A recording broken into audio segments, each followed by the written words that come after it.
বাংলাদেশে বেকারত্বের প্রধান কারণ তরুণদের দক্ষতার অভাব পক্ষে অবস্থান করছি। আহ তরুণদের আমার মতে তরুণদের দক্ষতার অভাবই আমাদের দেশের বেকারত্ব সমস্যার মূল এবং প্রধান কারণ। বাংলাদেশ একটি তরুণ প্রধান দেশ, যেখানে দেশের মোট জনসংখ্যার প্রায় 30% তরুণ, অর্থাৎ 15 থেকে 29 বছর বয়সী কর্মক্ষম জনগোষ্ঠী। তবুও বাংলাদেশ পরিসংখ্যান ব্যুরোর শ্রমশক্তি জরিপ 2024 অনুযায়ী এই বয়সসীমার তরুণদের মধ্যে বেকারত্বের হার জাতীয় গড়ের দ্বিগুণেরও বেশি। অর্থাৎ যত শিক্ষিত তরুণ তৈরি হচ্ছে, তার অনুপাতে চাকরি পাচ্ছে না। কিন্তু প্রশ্ন হলো কেন? উত্তরটিও স্পষ্ট, তারা ডিগ্রি নিচ্ছে কিন্তু দক্ষতা নিচ্ছে না। আজকে আমার বিতর্কের পক্ষে অবস্থান করার প্রথম যুক্তিটি হলো শিক্ষা ও শ্রমবাজারের মধ্যে দক্ষতার বিশাল ফারাক। লক্ষ্য করুন, বাংলাদেশে বেকারত্বের মূল কারণ হলো শিক্ষা ও শ্রমবাজারের মধ্যে দক্ষতার অমিল। আমাদের শিক্ষা ব্যবস্থা এখনো তাত্ত্বিক নির্ভর, ফলে তরুণরা বাস্তব দক্ষতা অর্জন করতে পারছে না। স্কুল, কলেজ ও বিশ্ববিদ্যালয়ের শিক্ষার্থীরা বই ও পরীক্ষার মাধ্যমে জ্ঞান অর্জন করছে, কিন্তু কর্মক্ষেত্রে কাজের জন্য প্রয়োজনীয় ব্যবহারিক দক্ষতা, যেমন যোগাযোগ দক্ষতা, প্রযুক্তিগত জ্ঞান, দলগত কাজ বা সমস্যা সমাধান দক্ষতা ইত্যাদির দিক দিয়ে তারা পিছিয়ে যাচ্ছে। ফলাফল, তারা ডিগ্রিধারী হলেও বাস্তব চাকরির চাহিদা পূরণে তারা সম্পূর্ণ ব্যর্থ হচ্ছে। বিশ্ব ব্যাংকের 2024 সালের একটি প্রতিবেদনে বলা হয়েছে, বাংলাদেশের প্রতি 10 জন স্নাতকের মধ্যে অন্তত 7 জনের দক্ষতা বাজার উপযোগী নয়। প্রথম আলো 10 মে 2023 সালে প্রকাশিত একটি প্রতিবেদন অনুযায়ী উচ্চশিক্ষিত তরুণদের মধ্যে প্রায় 60 থেকে 70% চাকরিতে প্রবেশের 1 থেকে 2 বছরের মধ্যেই চাকরি হারান। এর অন্যতম প্রধান কারণ হিসেবে দেখানো হয়েছে দক্ষতার অভাব। এই পরিসংখ্যানগুলো থেকে এটি প্রমাণ হয়, তরুণরা শুধু তাত্ত্বিক শিক্ষায় সীমাবদ্ধ থাকায় তারা চাকরির বাজারে প্রতিযোগিতা করতে পারছে না। অর্থাৎ শিক্ষিত কিন্তু অদক্ষ জনগোষ্ঠী তৈরি হচ্ছে। তাই স্পষ্ট বলা যায়, শিক্ষা ও শ্রমবাজারের সংযোগহীনতা অর্থাৎ দক্ষতার ঘাটতি তরুণদের বেকারত্বের প্রধান কারণ। আমার দ্বিতীয় যুক্তিটি হলো বাজারের চাহিদার সঙ্গে শিক্ষা ব্যবস্থার অসামঞ্জস্যতা। লক্ষ্য করুন, বাংলাদেশের শিক্ষা ও দক্ষতা উন্নয়নমূলক প্রতিষ্ঠানগুলোর মধ্যে শ্রমবাজারের প্রকৃত চাহিদার সঙ্গে সামঞ্জস্য নেই।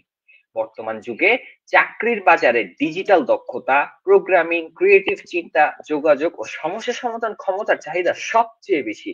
কিন্তু আমাদের পাঠ্যক্রম এখনো পুরনো কাঠামোর মধ্যে সীমাবদ্ধ, যেখানে এই বিষয়গুলো তেমন ভাবে শেখানো হয় না। ফলে বিশ্ববিদ্যালয় থেকে বের হওয়া শিক্ষার্থীরা বাজারের চাহিদা অনুযায়ী দক্ষতা অর্জন না করায় নিয়োগদাতারা তাদের উপযুক্ত মনে করেন না।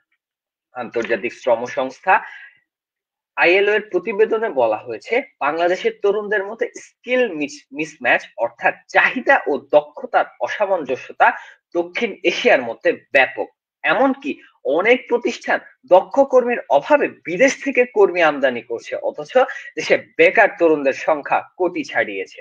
এতে বোঝা যায়, শিক্ষা প্রতিষ্ঠান থেকে বের হওয়া তরুণরা বাজারের প্রয়োজনীয় দক্ষতা অর্জন না করায় চাকরির সুযোগ হারাচ্ছে। শিক্ষা ও বাজারের মধ্যে এই অসামঞ্জস্যই তরুণদের বেকারত্ব বৃদ্ধির একটি প্রত্যক্ষ ও প্রধান কারণ। আমার তৃতীয় যুক্তিটি হলো কারিগরি ও প্রযুক্তিগত শিক্ষার অভাব। বাংলাদেশের বেকারত্বের বড় কারণ হলো তরুণদের মধ্যে কারিগরি ও প্রযুক্তিগত শিক্ষার অভাব। বর্তমান বিশ্ব প্রযুক্তি নির্ভর, ইন্ডাস্ট্রি 4.0 এর যুগে স্বয়ংক্রিয়তা, রোবোটিক্স, ডিজিটাল ম্যানুফ্যাকচারিং ইত্যাদি ক্ষেত্রে দক্ষ জনবলের চাহিদা দ্রুতই বৃদ্ধি পাচ্ছে। কিন্তু আমাদের দেশে অধিকাংশ তরুণ সাধারণ একাডেমিক শিক্ষা গ্রহণ করছে, যেখানে ব্যবহারিক বা কারিগরি প্রশিক্ষণ একেবারেই সীমিত। ফলে শিল্প খাতের দক্ষ শ্রমিকের ঘাটতি দিন দিন বেড়েই চলেছে। আইএলও এর রিপোর্ট অনুযায়ী বাংলাদেশের মাত্র 9.6% তরুণ কারিগরি শিক্ষা বা প্রশিক্ষণের আওতায় রয়েছে, যেখানে উন্নত দেশগুলোতে এই হার 40 থেকে 50%। ওয়ার্ল্ড ইকোনমিক ফোরামের স্কিল ডেভেলপমেন্ট সূচকে বাংলাদেশ এখনো ডেভেলপিং স্টেজে আছে, অর্থাৎ দক্ষ জনবল গঠনে আমরা এখনো পিছিয়ে আছি। এই ঘাটতির কারণে দেশীয় শিল্পে বিদেশি দক্ষ শ্রমিক নিয়োগ দিতে হচ্ছে, অথচ দেশীয় তরুণরা বেকার থেকেই যাচ্ছে। তাই বলা যায়, কারিগরি ও প্রযুক্তিগত দক্ষতার ঘাটতি তরুণ বেকারত্বের অন্যতম প্রধান চালিকা শক্তি। একটি জাতির শক্তি তার তরুণদের মধ্যে নিহিত। কিন্তু সেই তরুণরা যদি কেবল ডিগ্রিধারী হয়, দক্ষতাহীন হয় থেকে যায়, তবে তারা কর্মসংস্থানের পরিবর্তে হবে দেশের বোঝা। যেখানে ডিগ্রি চেয়ে দক্ষতার গুরুত্ব বেশি, সেখানে দক্ষতার অভাবই স্বাভাবিকভাবে বেকারত্বের সবচেয়ে বড় কারণ।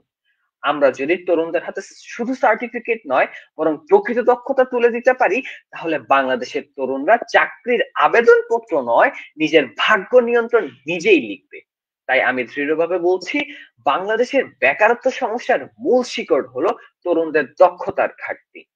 দক্ষতাই কর্মসংস্থানের আসল চাবিকাঠি।